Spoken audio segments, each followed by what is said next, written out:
The silk sheet tangled around my legs like a lover's trap, but it was his breath warm against my neck that yanked me from sleep, heavy and real in the gray Seattle dawn. Harlan's arm draped across my chest, his body pressed flush against mine, skin on skin in a way that whispered secrets we had never spoken aloud. I froze, heart slamming like a door in an empty house, because this was not a dream, this was my straight roommate. The one who chased skirts and cracked jokes about never crossing that line, now curled into me as if the world had tilted off its axis overnight. That moment stretched, elastic and unforgiving, every nerve firing with the terror of what came next, his eyes fluttering open, the questions that would shatter this fragile illusion. I could smell the faint whiskey on his breath from last night's binge, mixed with the salt of sweat and something deeper, unspoken, that had pulled us here. And in that suspended breath, I knew nothing would ever be the same, not our easy mornings over coffee, not the way his laugh filled our cramped apartment on Queen and Hill, not the quiet ache I had carried for months like a stone in my pocket. Phoenix Rivera had always been the careful one, the guy who measured his steps in a city that devoured the reckless. At 24, he had carved out a life in Seattle that felt like borrowed time, a freelance graphic designer gig that paid just enough to split rent on a two-bedroom overlooking the Sound, and a circle of friends who knew his edges without prying too deep.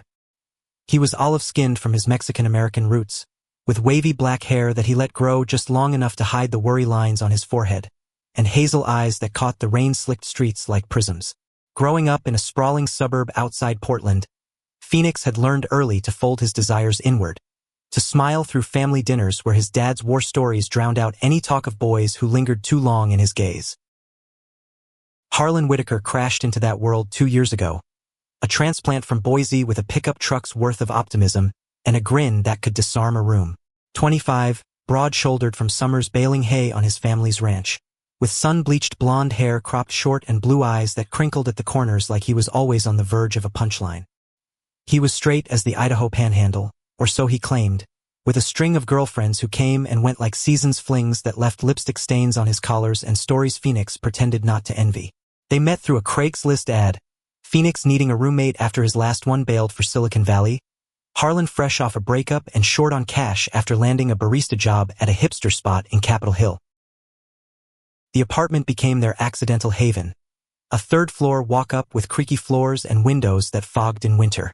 Phoenix's room was a chaos of sketchpads and glowing screens, posters of indie bands peeling at the edges, while Harlan's was sparse flannel shirts slung over a chair, a guitar he never quite learned to play leaning in the corner. Mornings started with the hiss of the espresso machine Harlan swore by, black coffee for him, oat milk lattes for Phoenix, traded over the kitchen table scarred from too many late-night takeout sessions. They talked about everything and nothing, the relentless drizzle that turned the city into a watercolor blur, the latest Marvel flop that had them quoting lines for days, the way Phoenix's latest client brief always veered into nightmare territory. But beneath the rhythm, Phoenix felt the pull, subtle as a riptide. It started with glances stolen over breakfast, the way Harlan's forearm flexed when he reached for the creamer, veins mapping paths Phoenix traced in his mind long after lights out. He buried it deep, told himself it was the proximity, the loneliness of freelance hours bleeding into evenings alone with Netflix and noodle cups. Harlan dated a girl named Tessa for 6 months, a barista colleague with tattoos snaking up her arms and a laugh like shattered glass. Phoenix met her twice, forced smiles masking the knot in his gut, and when she ghosted Harlan for a drummer in a grunge revival band, he was there with beers and bad movies, listening as Harlan vented about women who played games. "You're solid, man," Harlan slurred one night, head lolling on the couch cushion, empty bottles clinking like wind chimes. "Don't know what I'd do without you keeping this place from falling apart." Phoenix's chest tightened. Words he couldn't say lodged like thorns. Instead, he clapped Harlan's shoulder, felt the heat through his tea, and muttered something about roommates sticking together. That was the pact. Unspoken but ironclad, they were brothers in the grind, anchors in a city that chewed up dreamers and spat out husks. Yet the undercurrent grew, fed by small fissures. A power outage during a storm last spring, candles flickering as they huddled under blankets, Harlan's knee brushing Phoenix's in the dark, neither pulling away until the lights buzzed back on. A hike up to Discovery Park, sweat-soaked shirts clinging as they crested the bluff, Harlan stripping to his waist to dive into the Sound, calling Phoenix to join with that reckless grin. Phoenix watched from the rocks, water lapping at his ankles, desire coiling tight as the ferns around them. He dove in eventually, the cold shock erasing the heat in his veins, but the memory lingered, replayed in showers that ran too long. Harlan noticed, or maybe he didn't. Phoenix could never tell. There were moments when his jokes veered close to the bone, teasing about Phoenix's single status with a wink that felt loaded. You need to get out there. Bro, plenty of guys in this town who'd kill for a shot with you. Phoenix laughed it off, heat rising in his cheeks, blaming the craft IPA. But alone, scrolling Grindr profiles that blurred into sameness, he wondered if Harlan saw him at all, or if he was just the safe harbor, the guy who paid rent on time and never asked for more. Summer brought heat waves that turned the apartment into a sauna, fans whirring futilely against the humidity rolling off the bay. Harlan picked up shifts at the coffee shop, coming home smelling of roasted beans and exhaustion, collapsing on the couch in shorts that rode high on his thighs. Phoenix worked late into the nights, deadlines looming like storm clouds, but his eyes drifted to the living room where Harlan sprawled, scrolling his phone, oblivious to the way his chest rose and fell. One evening, after a particularly brutal client call, Phoenix found Harlan in the kitchen, mixing margaritas from a Kit Head impulse bot. Rough day? Harlan asked, sliding a salt-rimmed glass across the counter, lime wedge perched like an accusation. Phoenix took it, the tart bite chasing the day's bitterness. The usual. You know how it is, clients who think they're Picasso but can't draw a stick figure. Harlan chuckled, leaning against the fridge, his tank top damp from a shower. Tell me about it. Had this lady today demanding her latte be 98 degrees like I'm running a lab. He mimicked her pitch-perfect, nasal whine, and Phoenix snorted mid-sip, the sound echoing in the narrow space. They migrated to the balcony, a sliver of concrete overlooking the hill, string lights twinkling against the twilight. The city hummed below, ferries cutting wakes on the water, distant horns blending with the gulls' cries. Harlan stretched out on the lone Adirondack chair, feet propped on the railing, while Phoenix perched on the edge of a milk crate, knees drawn up. The conversation meandered from work gripes to childhood scars. Harlan's dad, a stoic rancher who equated emotion with weakness, Phoenix's mom who left when he was 12, chasing a painter to Santa Fe and never looking back. You ever feel like you're just waiting? Phoenix asked, voice low, the margarita loosening the guards he kept so tight. Harlan tilted his head, studying the sky bruising purple. Waiting for what? Phoenix shrugged, tracing the rim of his glass. For something real, not this half-life bullshit. Harlan's eyes met his then, steady and searching, the air between them thickening like fog off the sound. Yeah, he said finally, voice rough around the edges. All the time. They sat in that silence until the glasses emptied, the night wrapping around them like a promise neither dared voice. Phoenix went to bed with his pulse racing, the echo of Harlan's gaze burning behind his lids. It was the closest they'd come to the truth, and in the morning, it was buried under routine again, coffee brewing, banter flying, the line between them drawn sharper than ever. But lines blur in the quiet hours, when the city sleeps and regrets whisper loudest. Phoenix lay awake that night, replaying the moment, wondering if Harlan felt it too, the gravitational pull that defied labels, that threatened to upend the careful world they'd built. He didn't know then that the fracture was coming, swift and merciless, carried on the wings of one too many drinks and a storm that raged both outside and in. Fall crept in with its chill, leaves turning gold along the avenues, the air crisp with the promise of rain. Phoenix's workload eased, leaving gaps he filled with runs along the waterfront, pounding pavement to outpace the restlessness gnawing at him. Harlan, meanwhile, threw himself into a new routine: pickup basketball at the community center, dates with a girl named Riley from his gym, a yoga instructor with a pixie cut and an easy smile that made Phoenix's stomach twist. She's cool, Harlan said one night, tossing his keys on the counter after dropping her off. We grabbed Fo down in the ID. You should come next time. Phoenix forced a grin from behind his laptop screen, fingers pausing on a half-finished logo. Yeah, maybe. Busy week. The lie hung there, but Harlan didn't press, humming as he raided the fridge for leftovers. Phoenix watched him move, the fluid grace of someone at home in his skin, and felt the familiar ache bloom. It wasn't jealousy, not exactly. It was the what if, the shadow of a life where he could reach out, bridge the gap with a touch that said everything words couldn't. The turning point came on a Friday in October, the kind of night where Seattle shed its restraint. Harlan had invited friends over a low-key thing, he called it, but the apartment filled with bodies and bass from a Bluetooth speaker, laughter cutting through the haze of weed and cheap wine. Phoenix knew most of them from Harlan's circle baristas with ironic mustaches, a tattoo artist named Jax who flirted shamelessly, Riley perched on the arm of Harlan's chair like she belonged there. Phoenix played host in fits and starts, refilling chips and dodging small talk, his eyes drawn inexorably to Harlan across the room. Riley leaned in close, whispering something that made him throw his head back in laughter, and Phoenix turned away, heat prickling his neck. He slipped into the kitchen for a breather, twisting a beer cap until it snapped. "You okay?" The voice was soft, unexpected. Jax materializing in the doorway, his inked arms crossed, concern etching his brow. Phoenix exhaled, leaning against the sink. "Yeah, just people." Jax nodded, wise to the undercurrents. "Harlan talks about you, like you're the only one who gets it." Phoenix's heart stuttered. "What do you mean?" Jax shrugged, cryptic as ever. "The real shit, not the surface stuff." He clapped Phoenix's shoulder, light but lingering. "Don't let the noise drown it out." Back in the living room, the party thinned, Riley kissing Harlan goodbye with a promise of brunch, her absence leaving a vacuum. Harlan filled by cracking another beer, slumping beside Phoenix on the couch. The last stragglers drifted out, Jax shooting Phoenix a knowing glance over his shoulder, and then it was just them, the speaker looping a playlist of The National, Matt Berninger's baritone crooning Lost like an old friend.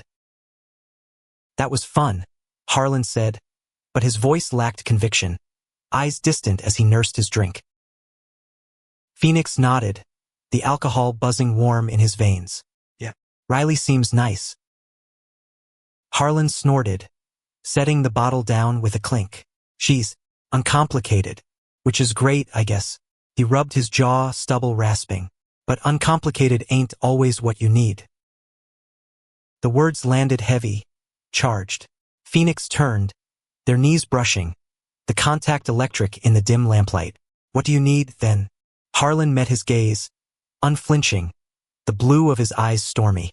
"Don't know. Something that sticks. Something that scares you a little." The air thickened, the song swelling to its aching chorus. Phoenix's throat went dry, every instinct screaming to pull back, to preserve the fragile peace. But the margaritas from earlier, the weight of unspoken months, pushed him forward. He reached out, tentative, fingers grazing Harlan's wrist. Harlan didn't flinch. Instead, he covered Phoenix's hand with his own, thumb tracing a slow circle on the skin there. "Phoenix," he murmured, voice gravel rough, and it was a question, a confession, hanging between them. They moved without words, the couch creaking as Harlan leaned in, lips brushing Phoenix's in a kiss that started soft, exploratory, then ignited like dry tinder. Phoenix's hands found Harlan's hair, tugging him closer, the taste of hops and salt flooding his senses. It was messy, urgent, Harlan's stubble scraping as he deepened it, a low groan rumbling from his chest that sent shivers racing down Phoenix's spine. They stumbled to Phoenix's room, shedding shirts in a trail, the door clicking shut like a seal on fate. Harlan's body was heat and muscle under Phoenix's palms, scars from childhood falls mapping his ribs, the V of his hips leading to places Phoenix had only imagined. They fell onto the bed, tangled and breathless, Harlan's mouth trailing fire down Phoenix's neck, hands exploring with a reverence that bordered on desperation. "Is this okay?" Harlan whispered against his collarbone, pausing, eyes searching in the half-light. Phoenix nodded, words failing, pulling him down instead. "More than okay. Real." It unfolded in waves, tentative at first, then consuming bodies aligning in rhythms learned on the fly, gasps swallowed in the dark. Harlan was all instinct and yield, his straight-laced facade crumbling under Phoenix's touch, whispers of need spilling free. Phoenix lost himself in it, the culmination of stolen glances and silent yearnings, Each thrust a bridge across the chasm they'd pretended wasn't there. Afterward, they lay spent, sheets twisted, Harlan's head on Phoenix's chest, heartbeats sinking in the quiet. The rain started then, pattering against the window like applause, and Phoenix traced lazy patterns on Harlan's back, daring to believe this was the shift, the line redrawn in permanent ink. Sleep came heavy, dreamless, but dawn brought the reckoning. Phoenix stirred to that arm across him, the weight of possibility, and opened his eyes to Harlan's face inches away, peaceful in repose. For a heartbeat it was perfect. Then Harlan's lids lifted, blue irises widening in stages: confusion, recognition, horror. "What the fuck?" he breathed, jerking back as if burned, scrambling for his boxers on the floor. "Phoenix, what did we?" The words died, but the damage bloomed, sharp and immediate. Harlan bolted to the bathroom, door slamming, retching echoing through the thin walls. Phoenix sat up, nausea churning, the warmth of hours ago curdling into shame. He pulled on his tank, staring at the rumpled bed, evidence of their unraveling. Harlan emerged pale, avoiding eye contact, yanking on his jeans with jerky motions. This was a mistake, man. Too much booze, bad call. We're roommates, not. Phoenix's voice cracked, small in the vast morning. "Not what?" Harlan shook his head, raking hands through his hair. "Not this. I like girls, Phoenix. You know that. This doesn't change shit." But it did irrevocably. Harlan fled to the living room, brewing coffee with mechanical precision, the silence between them a chasm widening by the second. Phoenix showered cold, scrubbing until his skin stung, replaying every touch, every moan, searching for the lie that had led here. Emerging, he found Harlan on the balcony, staring at the gray sound, mug steaming untouched. "We don't talk about it," Harlan said without turning. "Ever. Okay." Phoenix swallowed the protest, nodding to the empty air. "Okay." The days blurred into a tense truce, Harlan picking up extra shifts, coming home late with takeout apologies that tasted like ash. Phoenix dove into work, screens blurring as he designed logos for startups he'd never visit, the apartment echoing with ghosts of that night. Friends noticed the shift jacks cornering him at a trivia night, brow furrowed. "You and Harlan fighting?" Phoenix deflected with a laugh. "Nah, just busy." But inside, the fracture spread. Harlan started texting Riley again, dinners out that stretched into overnights, his laughter filtering through the walls when she crashed on the couch. Phoenix lay awake, ear pressed to the drywall, envy twisting like a blade. He downloaded Grindr again, swiped through faces that promised escape, but every hookup date ended in hollow relief, bodies moving without the spark that had ignited with Harlan. Winter gripped the city, holidays looming like indictments. Phoenix's family called from Portland, his sister Elena pressing for a visit, but he begged off with deadlines, the lie easier than explaining the hollow in his chest. Harlan decorated the tree alone, a Charlie Brown spruce shedding needles on the carpet, strings of lights casting erratic shadows. They exchanged gifts, awkwardly wrapped books for Phoenix, a sketchpad Harlan remembered from a drunken ramble months back. "Thanks," Phoenix murmured, tracing the leather cover, throat tight. Harlan shrugged, eyes on the floor. "Figured you could use it." The new year dawned wet and unforgiving, resolutions whispered to no one. Harlan brought Riley home more often, her yoga mat unrolled in the living room, the scent of patchouli clashing with the espresso grounds. Phoenix endured it, smiles brittle, until one night he snapped, walked in on them tangled on the couch, Harlan's hand up her shirt, Riley giggling. "Sorry," Phoenix muttered, retreating to his room, door clicking like a gunshot. He packed a bag that night, crashing on Jax's futon in Fremont, the city lights mocking him through rain-streaked windows. Jax didn't pry, just handed him a joint and a beer, the smoke curling like questions unanswered. Days turned to a week, texts from Harlan piling up, neutral at first, then edged with worry. "Where are you? We need to talk." Phoenix stared at the screen, thumb hovering, before typing. "Staying with a friend. Need space." The betrayal wasn't in the act, it was in the erasure. Harlan rewriting their night as a glitch to be debugged. Riley the antivirus sweeping clean. Phoenix wandered Seattle's underbelly. Ferries to Bainbridge for solitude. Coffee shops in Ballard where baristas knew his order but not his hurt. He sketched furiously, portraits of Harlan emerging unbidden half-smiles. Shadowed eyes. The curve of his neck that Phoenix could still feel under his lips. One evening, buzzed on IPAs at a dive in Pioneer Square, Phoenix spilled to Jax over peanuts and regrets. It happened, man. And he acts like it didn't. Like I'm some phase he slept off. Jax listened, nodding slow. Harlan's scared. Phoenix. Straight boys don't get a manual for this shit. But denying it? That's on him.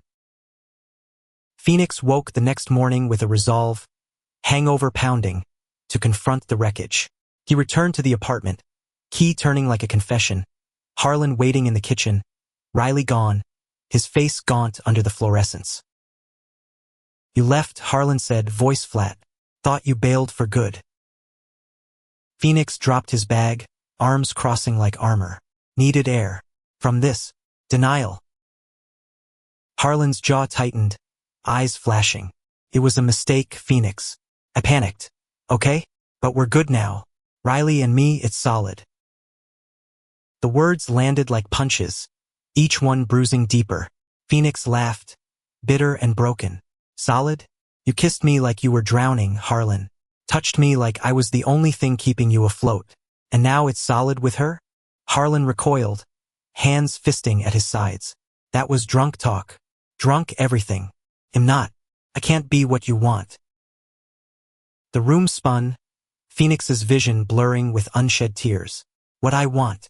This isn't a wish list, Harlan. It's us. What we did. You can't just erase it. I have to, Harlan whispered, voice cracking for the first time. For both of us.